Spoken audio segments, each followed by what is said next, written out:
आदाब सत श्री अकाल, राम राम भाई सारे ने आपका स्वागत करते हैं हमारे सब्बू चैनल में जिसका नाम है स्टैटिक्स। तो स्टैटिक्स में बच्चों आपका स्वागत करते हैं। तो चलिए आज हम लोग क्या पढ़ेंगे, आज हम लोग पढ़ेंगे ruling the country side chapter. ठीक है, कौन सा चैप्टर पढ़ेंगे? Ruling the country side. मजा आवत है ना, एंटरटेनमेंट होवत है, तो सुनिएगा। रूलिंग द कंट्री साइड मतलब गांव का बात हो रहा है। कंट्री साइड मतलब होता है विलेज। कंट्री साइड मतलब क्या होता है? विलेज, गांव। ठीक है, गांव का बात चल रहा है अभी यहाँ पे। देखिएगा कि इस कहानी को, ये चैप्टर को आप रिलेट करिएगा पुराने चैप्टर से। पिछले वीडियो में या पुराना चैप्टर कौन सा आप पढ़े हमसे? पुराना चैप्टर पढ़े फ्रॉम ट्रेड टू टेरिटरी।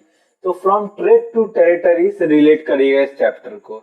तो देखिए फ्रॉम ट्रेड टू टेरिटरी में 2 बार हुआ था। कौन लड़ाई हुआ था? कौन दुई लड़ाई हुआ था? बबुआ 2 बार हुआ था।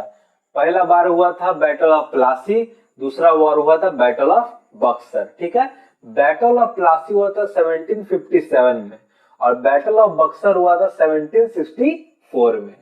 ठीक है, दोनों में कौन विजय हुए? दोनों में अंग्रेज विजयी हुए। ठीक है, अंग्रेज जीत गए दोनों बैटल। ठीक है, 1765 में 1765 में अंग्रेज ने दीवानी राइट एक्सेप्ट किया मुगल रूलर के हाथों। कौन सा मुगल रूलर? शाह आलम II। देखिएगा और क्या क्या इस चैप्टर में हम लोग पढ़ेंगे।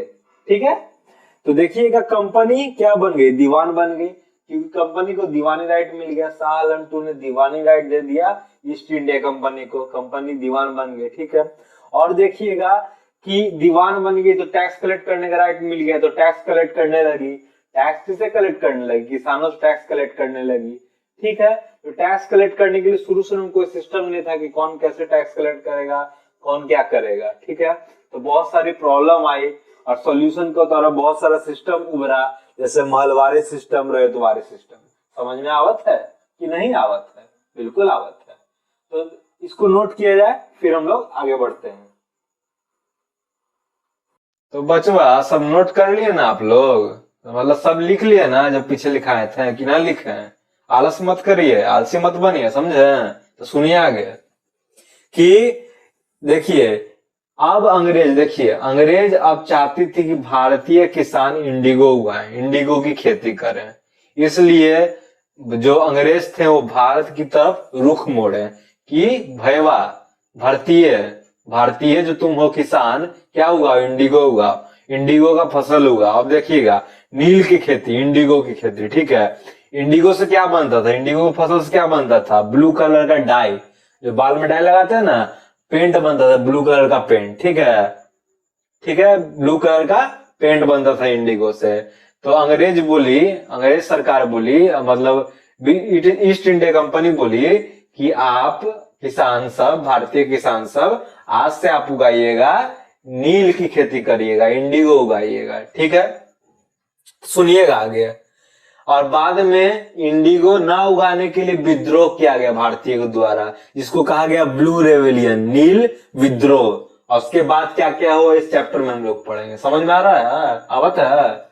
देखिएगा 12 अगस्त 1765 में मुगल एम्पायर शाह आलम II ने दीवानी राइट दिया अंग्रेज को। ये तो पढ़ते आ रहे, शुरुआत से पढ़ा रहे आपको। तो मुगल एम्पायर शाह आलम II ने ईस्ट इंडिया कंपनी को अपॉइंट किया as a Diwan of Bengal. अब दीवान ऑफ बंगाल कौन बन गया है? ईस्ट इंडिया कंपनी बन गया है। ठीक है, अब देखिएगा कंपनी क्या बन गया? चीफ फाइनेंशियल एडमिनिस्ट्रेटर, मतलब पैसा का जो भी लेन देन है, किससे टैक्स लेना है, किससे टैक्स नहीं लेना है, किसको टैक्स कलेक्ट करने का मतलब किसको टैक्स कलेक्ट करने के लिए किसको रखना है, नहीं रखना है, सब अब अंग्रेजी सरकार देखेगी। पैसा के मामला का सारा चीज अंग्रेजी सरकार देखेगी। ठीक है, अब देखिएगा अंग्रेजी सरकार, कंपनी अपने मतलब एक्सपीरियंस से क्या क्या सीखी। तो देखिएगा कंपनी क्या थी? एक एलियन पावर थी। एलियन पावर मतलब कि जो अंग्रेज सब आए थे, अंग्रेज सब जो आवत थे भारत में, वो हमारे लिए क्या थे?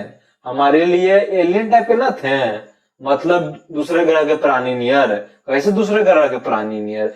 कि हम लोग रह रहे, हिंदू मुसलमान सब भाई भाई रह रहे हैं। ठीक है, लेकिन कोई ऐसा आदमी आया जिस तरह का प्राणी हम देखे ही नहीं है, मतलब कि भूरा भूरा बाल, एकदम चिकना छोटा चेहरा, ठीक है, चिकना चेहरा, ठीक है, तो हमको दूसरे ग्रह का लगेगा ना भाई, मतलब दूसरे जगह का लगेगा ना कि अपने अपने के बीच के लोग नहीं है, अपने अपने के बीच के लोग नहीं है, दूसरे जगह का है प्राणी, ठीक है, ऐसा लगेगा ना। तो एलियन दूसरे ग्रह का बात नहीं कर रहा है। उस समय जैसे मान लीजिए आप रहते समस्तीपुर गांव में, ठीक है, और दूसरा रहता है क्या बोलते हैं मध्यपुर गांव में, तो मध्यपुर का आदमी जो समस्तीपुर कभी नहीं गया है, समस्तीपुर अचानक आ जाए तो कोई इसको जानता नहीं है, तो सबके लिए क्या होगा, एलियन हो जाएगा। तो एलियन का यही अर्थ निकल रहा है, ठीक है। तो अंग्रेज क्या थे, एलियन थे हमारे लिए। अंग्रेज को कोई जानता नहीं था, वो आ गए अचानक, भारत में घुस गए, ठीक है, व्यापार करने लगे, फिर धीरे धीरे राज करने लगे। तो अंग्रेज को कोई जानता नहीं था। ऐसा लोग मैंने देखा था जो एकदम गोरे चिट्टे हो, भूरा भूरा बाल हो, तो एलियन टाइप के थे, मतलब अज्ञात प्राणी थे। कोई जानता नहीं था भारतीयों में, कोई उनको जानता नहीं था, अचानक आए, व्यापार करने लगे, फिर राज करने लगे, ठीक है, समझ में आवत है, आवत ही होगा। देखिए, तो इसलिए कंपनी जानती थी कि वो एलियन पावर है, मतलब वो सबके लिए अनजान है, कोई उनको जानता नहीं है, ठीक है, सबके लिए अज्ञात प्राणी है, ठीक। तो देखिएगा, और ये क्या की जो पहले रूल कर रहे थे, अब तो कंपनी दीवान बन चुकी है, ठीक है, लेकिन जो पहले नवाब सब, जो राजा सब रूल कर रहे थे कंपनी से पहले, ईस्ट इंडिया कंपनी से पहले जो जो रूल कर रहे थे नवाब सब, राजा सब, उसको पूरी तरह से हटा ही नहीं, ठीक है, चेहरा उनका लेकिन काम इनका। अब आगे कैसे होता समझेंगे, तब तक इसको कॉपी किया जाए।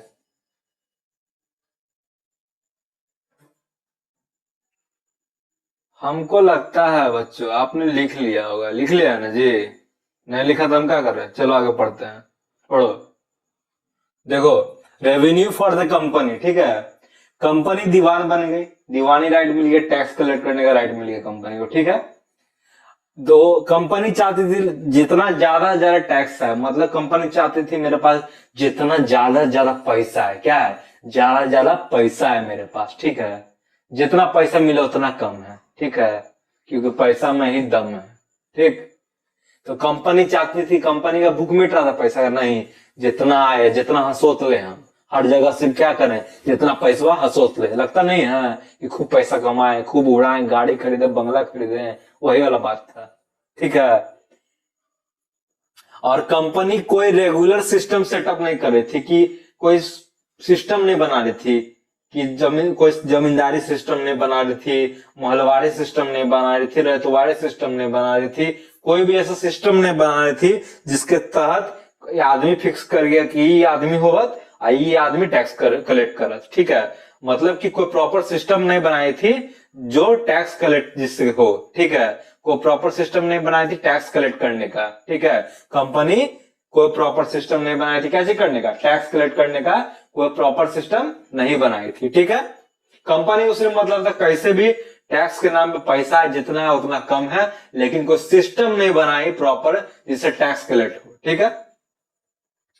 अब देखिए, टैक्स कलेक्ट हुआ, पैसा आ रहा था, अब जो है क्या था, अब वो कंपनी जो क्या है फाइनेंस कर सकती थी। देखिए, पहले क्या होता था, पहले अंग्रेज सब मंगाता था अपने देश से, ब्रिटेन से सोना चांदी, और हमारे देश में सामान खरीदता था, ठीक है, लेकिन अब वो सोना चांदी मंगाना बंद कर दिया अपने देश से। हमारे देश में अब सोचिए कैसे सामान खरीदेगा बिना पैसा के, नहीं, हमसे पैसा चूसता था, हमारे किसानों से टैक्स के रूप में पैसा वसूलता था, और वही पैसा से हम हमारे ही आर्टिसियन सबसे सामान खरीदता था, ठीक है, हमारे आदमी सामान खरीदता था, हमारे आदमियों से पैसा वसूलता था टैक्स के नाम पे, और उसी टैक्स के पैसा से सामान खरीदने लगा। मतलब अपना देश से, अपना ब्रिटेन से सामान मंगाना बंद कर दिया। सोचिए, हमारा पैसा आ रहा है, हमारे पास कुछ आ रहा है, हमारा सब कुछ जा रहा है, हमारा सामान जा रहा है, हमारा पैसा जा रहा है। पैसा कैसे जा रहा है, हमारे भारतीय किसान से टैक्स कलेक्ट कर रहा है, पैसा वसूल कर रहा है, तो हमारा हिंदुस्तान का पैसा जा रहा है, हमसे सामान खरीद रहा है तो हमारा सामान जा रहा है। आ रहा है, कुछ नहीं आ रहा, पहले तो सोना चांदी आता था, अब वो भी नहीं आ रहा है, ठीक। तो देखिएगा, इसका बहुत बुरा प्रभाव पड़ा बंगाल की इकोनॉमी पे। कहाँ का बताइए, दीवानी राइट कहाँ का मिला था, बंगाल का ना मिला था जी, बंगाल का, बिहार को, उड़ीसा का। तो बंगाल के ऊपर बहुत बुरा प्रभाव पड़ा, बंगाल के आर्थिक स्थिति के ऊपर। देखिए आर्टिसंस के ऊपर बहुत बुरा प्रभाव पड़ा, मतलब कलाकार सब जो सामान बना के बेचते थे, किसान सब। और 1770 में यहाँ तक क्या आ गया, भुखमरी का दौर आ गया, ठीक है। देखिए कैसे आर्टिसंस बुरा प्रभाव पड़ा। सामान खरीदता था, हमारे आदमियों से, हमारे लोगों से, भारतीयों से सामान खरीदता था। एक तो खरीद रहा कौन पैसा से, कौन पैसा से खरीदता था जी, हमारा भारतीय किसान जो खेती करता है, उससे जो टैक्स वसूलता है, उससे खरीदता है हमारे आर्टिसन सबसे पैसा। आर्टिसन मतलब कलाकार वगैरह जो सामान बनाता है कुछ कुछ, तो खरीदता था, ठीक है। खरीदता क्या, अपने मन मर्जी दाम पे। ये राज तो हमारा है पूरा बंगाल पे, बंगाल करता धरता मालिक अब हम है, जो दाम देंगे चुच्चा उस पे सामान हमको दो, नहीं तो क्या कर लेगा तुम, राज तो हमारा है ना। अंग्रेज बोलते राज तो हमारा है ना, तुम क्या कर लेगा, देना पड़ेगा तुमको सामान, जो दाम दे उस पर देना पड़ेगा। तो आर्टिसंस पर बहुत बुरा प्रभाव पड़ा। किसान से टैक्स कलेक्ट करते थे बहुत बुरे तरीका से, मतलब टैक्स कलेक्ट करने गए, किसान बोले मेरा पैसा नहीं है, पीट धर मार के पैसा वसूलते थे। और तब भी नहीं पैसा दे पाता था तो उसको जमीन हथिया लेते थे, जमीन को बेच के टैक्स वसूलते थे, कौन, अंग्रेज, ठीक है। और इस सब के कारण 1770 में भुखमरी का दौर आ गया, ठीक है। तब तो लिस्ट को नोट करिए, फिर आगे बढ़ते हैं, हम भाग नहीं रहे हैं, आ रहे हैं। बूढ़ा हो गया, उम्र हो गया, तो चलिए आगे पढ़ते हैं। क्या पढ़ते हैं, चल सुनिएगा। तो देखिए कंपनी, बहुत सारी कंपनी, बहुत सारे कंपनी के ऑफिशियल्स, मतलब अंग्रेज कर्मचारी, ईस्ट इंडिया कंपनी के कर्मचारी, ईस्ट इंडिया कंपनी में जो काम कर रहे थे कर्मचारी, ऑफिशियल्स वगैरह, वो महसूस करने लगे कि जमीन में इन्वेस्टमेंट की जरूरत है। मतलब किसान सब खेती करते थे, तो उस जमीन में इन्वेस्टमेंट की जरूरत है, उसमें पैसा लगाने की जरूरत है, और एग्रीकल्चर को, मतलब खेती को सुधारने की जरूरत है, ठीक है। देखिएगा कि परमानेंट सेटलमेंट इंट्रोड्यूस किया गया 1793 में, ठीक है। परमानेंट सेटलमेंट या जमींदारी सिस्टम कहिए, इसको इंट्रोड्यूस किया गया 1793 में, ठीक है। तो अंग्रेज सबको लगा कि जमीन में इन्वेस्टमेंट करना चाहिए, जमीन में पैसा लगाना चाहिए, ताकि किसान और अच्छा से फसल वगैरह उगा सके, और अच्छा से हमको फसल का व्यवस्था कर सके हमारे लिए, ठीक है। और देखिए क्या हुआ, तो इसलिए परमानेंट सेटलमेंट यानी जमींदारी सिस्टम कहिए, परमानेंट सेटलमेंट कहिए, उसको इंट्रोड्यूस किया गया 1793 में, ठीक है। और ये क्या परमानेंट सेटलमेंट था, क्या परमानेंट सेटलमेंट एक एग्रीमेंट था, किसके बीच, कंपनी के बीच और जमींदार के बीच। और जमींदार किसको बनाया गया, राजा वगैरह, तालुकदार वगैरह को जमींदार बना दिया गया, ठीक है। जमींदार का काम क्या होता था, जमींदार का काम होता था टैक्स कलेक्ट करना किसान सबसे। देखिए अंग्रेज सबको टैक्स कलेक्ट करने का राइट मिल गया था, अंग्रेज सब जमींदारी सिस्टम में या परमानेंट सेटलमेंट में जमींदार बना दी कि जमींदार तुम सब जाओ क्या करो, टैक्स कलेक्ट करके लाओ और हमको दो, ठीक है। तो जमींदार को टैक्स कलेक्ट करने का राइट मिल गया। और जमींदार किसको बनाया गया, जो पहले राजा हुआ करते, तालुकदार हुआ करते थे, उनको बना दिया गया जमींदार, ठीक है।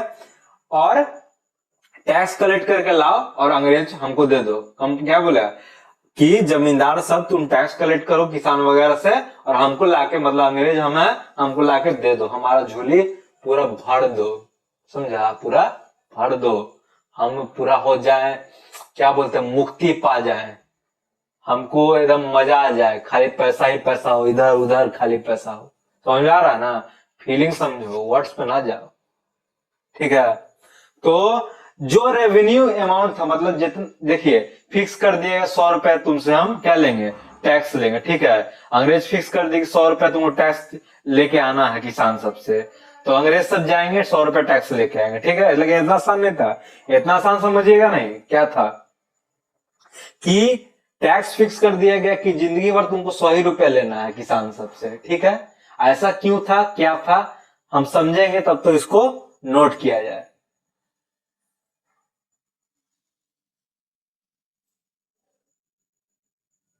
कहाँ गए, कहाँ गए, कहाँ गए, आपको मिली का, हमारे फगोनिया नहीं मिल रही है।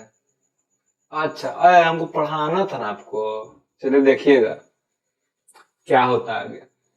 देखिए सबसे पहले क्या हुआ, सबसे पहले तो रेवेन्यू फिक्स कर दिया गया कि 100 रुपए तुमको टैक्स लेना है किसान सबसे, जिंदगी भर 100 रुपए लेना है। तो उसका तो देखिए क्या हुआ कि अब राजा तालुकदार जमींदार से 100 रुपए टैक्स लेने के, ठीक है, ठीक है। अब कंपनी बोली कि 100 रुपए जाके टैक्स लो, अगर तुम उससे कुछ ज्यादा वसूल ले तो किसी भी तरीका से, मतलब तुम 110 रुपए वसूल लिए, ठीक है, तो 100 रुपया ही तुमको टैक्स के तौर पे देना, बाकी 10 रुपए तुम खुद रखो और उसमें थोड़ा बहुत किसान के जमीन पे इन्वेस्ट करो, ठीक है। लेकिन वो 100 ही रुपए टैक्स कलेक्ट करना अंग्रेज की, मतलब अंग्रेज नहीं, जमींदार के लिए बहुत मुश्किल था।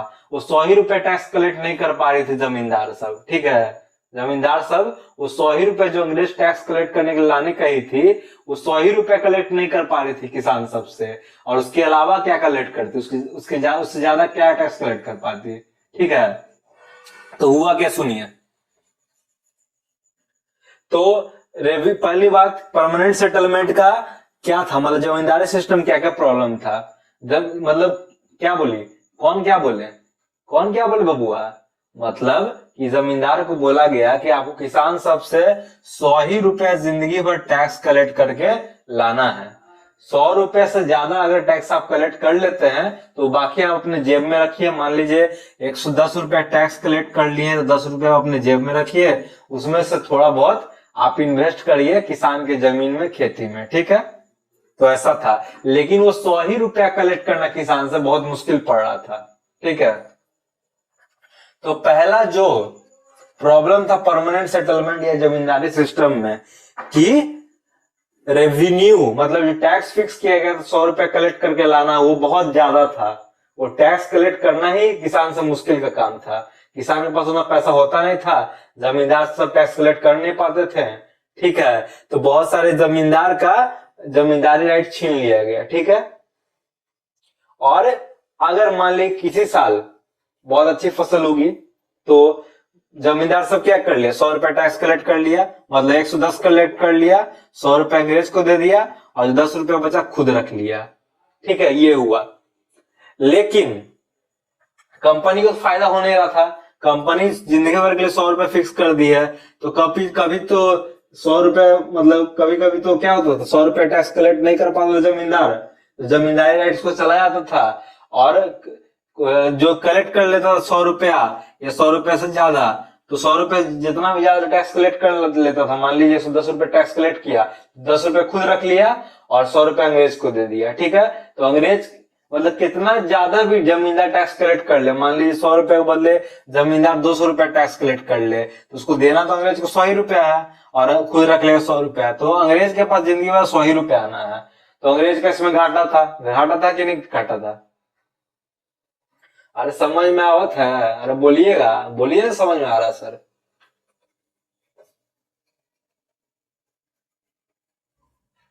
इतना मेहनत करे भाई, बताइए, समझा रहे हैं आपको, समझ नहीं आ रहा आपको, क्या बात करते हैं।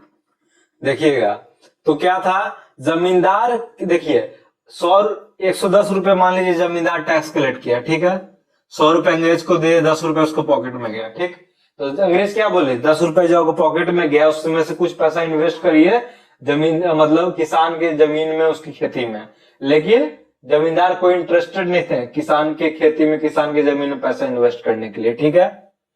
और देखिएगा, और कल्टीवेटर मतलब किसान सब, ये जो सिस्टम था जमींदारी सिस्टम, ये जो जमींदारी सिस्टम ये परमानेंट सेटलमेंट का ही है, इससे बहुत परेशान थे किसान सब, क्योंकि किसान सब के पास आते थे, बोलते थे कि जमींदार 100 रुपया टैक्स दो, तो कभी कभी बारिश बहुत ज्यादा हो जाए तो फसल बर्बाद हो जाए, बारिश हो ही ना तो फसल उगे ही ना, तो किसान के पास तो पैसा होता नहीं था कि पैसा दे, तो जमींदार सब क्या करता था, मार के पीट के कैसे पैसा लेता था, और पैसा अगर नहीं दे पाता था तब भी तो उसको जमीन बेच देता था, जमीन जब्त कर लेता था और फिर टैक्स वसूलता था, ठीक है। तो इसलिए जो किसान सब इस सिस्टम को बहुत ऑपरेसिव पाए, मतलब इस सिस्टम को बहुत क्या बोल पाए, मतलब इस सिस्टम क्या किया जाता है, जबरदस्ती पैसा कैसे वसूला जाता है, बहुत क्या न्याय किया जाता किसानों के साथ, ठीक है। इसको बहुत बुरा पाए किसान सब इस सिस्टम को, कौन सा सिस्टम को, जमींदारी सिस्टम कहिए या परमानेंट सेटलमेंट कहिए, ठीक है। इसको नोट किया जाए, फिर आगे बताते हैं।